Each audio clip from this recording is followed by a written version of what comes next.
नमस्कार, मैं कशिश और स्वागत है आपका मेरे खास प्रोग्राम राजनीतिक गलियारा में। आज का मुद्दा है यहाँ पर उत्तर प्रदेश की सियासत को लेकर के किसी का गठबंधन होता नजर आएगा। जी हाँ, यहाँ पर अगर देखा जाए तो सारी पार्टियां कहीं ना कहीं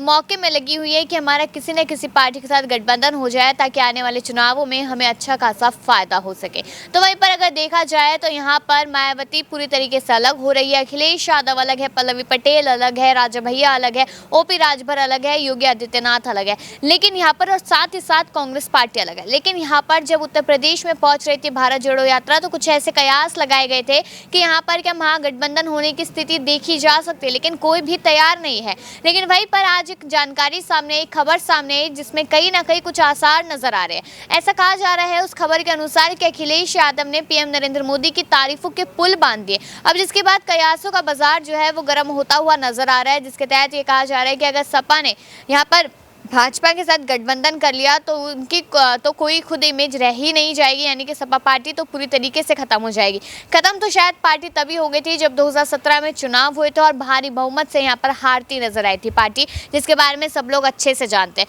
लेकिन यहाँ पर कयासों के बाजार हमेशा गर्म होते नजर आते हैं जब भी देखा जाता है कि चुनाव नजदीक है। नगर निकाय के चुनाव है, फिर लोकसभा के चुनाव है और इस साल काफी जगह विधानसभा के चुनाव है। अखिलेश यादव लगातार ये कहते हैं कि हमारी यहाँ पर सरकार पूरी तरीके नहीं हो किसी भी राज्य में, लेकिन हाँ कुछ सीटों की वजह से दूसरी सरकार को अच्छा खासा फायदा हो जाता है और यहाँ पर जीत भी हासिल करती नजर आती है। तो अब यहाँ पर इस मुद्दे पर बात करेंगे कि अखिलेश ने जो पीएम योगी की तारीफों के पुल बांधे हैं, क्या कुछ ना कुछ इशारा है यहाँ पर कि आपका साथ हमें चाहिए? तो क्या गठबंधन के आसार जो नजर आ रहे हैं यहाँ पर और महागठबंधन के, तो किस तरीके से देखा जाएगा? तो उन्हीं सारे मुद्दों पर बात करने के लिए अब्रार भी मेरे साथ यहाँ मौजूद है। उनसे तमाम सवाल करेंगे और जानेंगे कि यहाँ पर अखिलेश यादव ने जो पीएम मोदी की जो तारीफ की है उसका मतलब लोगों ने यहाँ पर निकाली कि कहीं वो यहाँ पर मेहरबान होते ना नजर आए या फिर झुकते नजर ना है ना यहाँ पर बीजेपी के सामने। तो सीधा सवाल यही है अब्रार मेरा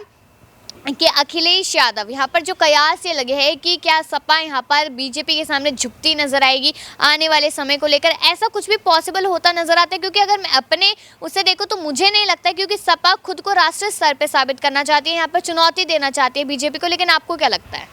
देखिए, बिल्कुल अखिलेश यादव इस समय जिस तरीके से राजनीति में अपने पैर को जमाने की कोशिश कर रहे हैं, ख़ास तौर से उत्तर प्रदेश में फिर से एक बार सत्ता में वापसी को लेकर लगातार उनके द्वारा प्रयास किए जा रहे हैं और इस वक्त भी वो मैनपुरी चुनाव जीतने के बावजूद भी लगातार उत्तर प्रदेश में कई जगहों का दौरा कर रहे हैं और इसके बाद यही माना जा रहा है कि अब जो है नगर निकाय चुनाव को लेकर के अखिलेश यादव पूरी पार्टी काफ़ी ज़्यादा फिक्रमंद है कि इस बार चुनाव में भारतीय जनता पार्टी को हराना और फिर से एक बार उत्तर प्रदेश की सत्ता पर काबिज होना। तो ये कई आप कह सकते हैं कि बड़े इरादों के साथ अखिलेश यादव लगातार आगे बढ़ रहे हैं और जनता का भी कहीं ना कहीं समर्थन देखने को मिल रहा है, क्योंकि मैनपुरी सीट पर जिन भारी मतों से डिम्पल यादव को जीत मिली है उससे अखिलेश यादव लगातार जो अपने हौसले को बढ़ा रहे हैं और साथ ही कार्यकर्ताओं के हौसले को भी बढ़ाने की कोशिश उनके द्वारा की जा रही है ताकि पार्टी विधानसभा लोकसभा चुनाव में भी बेहतर जो है एक तरीके से प्रदर्शन कर सके। देखिए, यहाँ पर उम्मीदें तो की जा रही है, यहाँ पर अखिलेश यादव को भी उम्मीद है कि हम अच्छा करेंगे और जीत भी हासिल करेंगे नगर निकाय चुनाव में भी।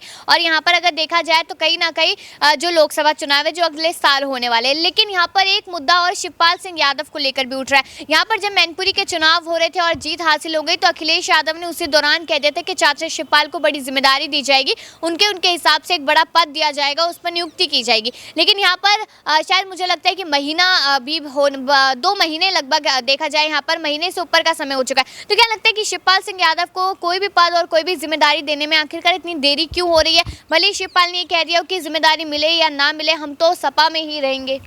देखिए, बिल्कुल कहा जा रहा है कि शिवपाल यादव इस समय भले ही उनकी भी मजबूरी है, एक तरफा एक बात नहीं है ये, क्योंकि शिवपाल यादव ने अपनी पार्टी को बनाया उस तरीके से मुलायम सिंह यादव का साथ भी मिला, उसके बावजूद भी जो है पार्टी कामयाब नहीं हो पाई। तो जाहिर सी बात है कि इस समय जिस तरीके के हालात बन रहे हैं, शिवपाल यादव कहीं ना कहीं एक बड़ी उम्मीद के तहत समाजवादी पार्टी में शामिल हुए थे और अब ऐसा कहा जा रहा है कि अखिलेश यादव इस पूरे मामले को ठंडे बस्ते में डाल दिया उन्होंने और जो शिवपाल यादव की उम्मीदें थी उस पर पानी फिरता नजर आ रहा है। हालांकि अखिलेश यादव को ये बात पता है कि शिवपाल यादव आने वाले समय में भी उनके लिए उसी तरीके की बड़ी चुनौती खड़ी कर सकते हैं, क्योंकि लगातार वो अखिलेश यादव के कई फैसलों से नाराज़ भी रहते हैं और मात्र समाजवादी पार्टी में शामिल हो जाने से अखिलेश यादव के फैसलों से वो अपना समर्थन जताएंगे, ऐसा बिल्कुल भी होता नज़र नहीं आएगा, क्योंकि पार्टी में रहते हुए भी वो हो सकता है कि अखिलेश यादव का विरोध भी करे और ये अखिलेश यादव के लिए काफ़ी ज़्यादा जो है चुनौतीपूर्ण जो है एक तरीके से माहौल बना सकता है। यहाँ पर गठबंधन की भी बात हो रही है, तो पहले मैं आपको बता देती हूँ कि जब 2017 में देखा गया था कि बसपा और सपा ने गठबंधन किया था, तब भी हार का सामना करना पड़ा था और यहाँ पर एकदम से योगी लहर चली थी। जिस तरीके से 2014 में मोदी लहर चली थी, तो यहाँ पर जो योगी आदित्यनाथ है उन्होंने जीत हासिल की, उन्हें सीएम बना दिया गया। लेकिन इसके साथ साथ अगर देखा जाए तो पार्टी में तब भी खटपट देखने को मिली थी, यानी कि बीजेपी में, जब वरुण गांधी को यहाँ पर बनाना था मुख्यमंत्री, लेकिन उनको नहीं बनाया गया। केशव प्रसाद मौर्य को मुख्यमंत्री बनना था, लेकिन उनको भी नहीं बनाया गया। तो यहाँ पर पार्टी में जो अंतर्कलह देखने को मिल रही है बीजेपी में, तो क्या ये आने वाले नगर निकाय के चुनाव और आने वाले लोकसभा के चुनावों में भी कहीं उभरती तो नजर नहीं आएगी? देखिए, बिल्कुल केशव प्रसाद मौर्य को लेकर के अगर बात की जाए तो वो मुख्यमंत्री की रेस में सबसे आगे चल रहे थे, लेकिन अचानक से भारतीय जनता पार्टी ने कहीं ना कहीं वो जो एक तरीके से उनकी राजनीति की पूरी दिशा रहती है, उस लिहाज से अगर देखा जाए तो योगी आदित्यनाथ फिट आ रहे थे और तभी उनको मुख्यमंत्री बनाया गया। हालांकि अगर चुनाव से पहले की बात की जाए, उत्तर प्रदेश में जिस तरीके से माहौल बन रहे थे उसमें यही माना जा रहा था कि केशव प्रसाद मौर्य को मुख्यमंत्री बनाया जाएगा, लेकिन बीजेपी ने उन्हें मुख्यमंत्री नहीं बनाया,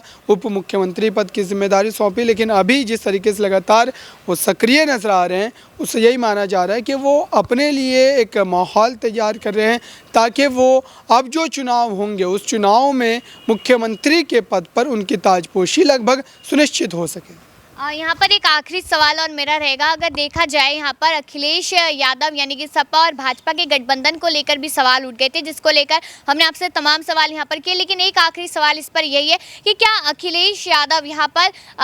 आने वाले समय के लिए मुख्यमंत्री बनने के लिए, आप वो भी प्रधानमंत्री तक बनने के सपने देख रहे हैं कि उन्हें भी एक बड़ा स्तर मिल पाए, तो क्या इसके लिए वो बीजेपी का बीजेपी का साथ लेते नजर आएंगे, योगी आदित्यनाथ के साथ जाएंगे? क्योंकि शिवपाल तो इस बात के लिए शायद ही राजी होंगे। देखिए, इस अखिलेश यादव की अगर बात की जाए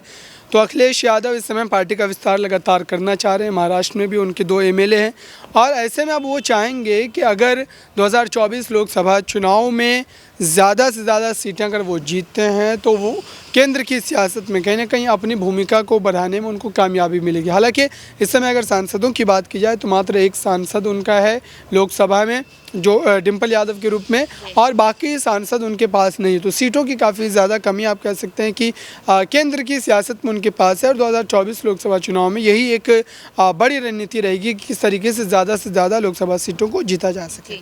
शुक्रिया अब्रार। ये हमने देखा है कि यहाँ पर मैनपुरी सीट को लेकर भले ही डिम्पल यादव ने जीत हासिल कर ली, लेकिन केशव प्रसाद मौर्य ने भी कह दिया था कि आने वाला जो समय है यहाँ पर 2024 का, उसमें मैनपुरी हम ही हासिल करते नजर आएंगे। तो यहाँ पर सवाल आखिरी में मेरा आप लोगों से ये है कि आपको क्या लगता है कि सपा और भाजपा का गठबंधन पॉसिबल है भी या नहीं? इस पर राय जरूर दीजिएगा और बाकी ऐसी खबरों के लिए देखते रहिए नेक्स्ट 9 न्यूज़।